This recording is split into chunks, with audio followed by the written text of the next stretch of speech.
Boycott, Israeli পণ্য boycott. না ভাই, আমাদেরকে বয়কট করলে চলবে না।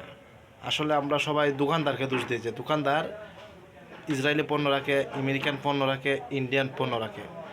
সত্যি কথা বলতে কাস্টমারের চাহিদা সবকটাই ইহুদিদের পণ্যের প্রতি আকর্ষণ বেশি। মহিলারা ফেস ওয়াশ থেকে শুরু করে পুরুষদের যে কোনো জিনিস শরীর সৌন্দর্য করার জন্য ইহুদিদের জিনিস দরকার।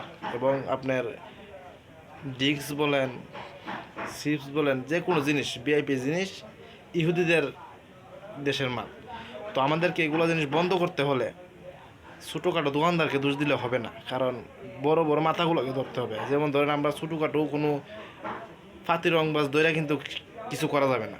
বড় বড় রংবাজ ধরতে পারলেই দেশে ফাতি রংবাজ এমনি শেষ হয়ে যাবে।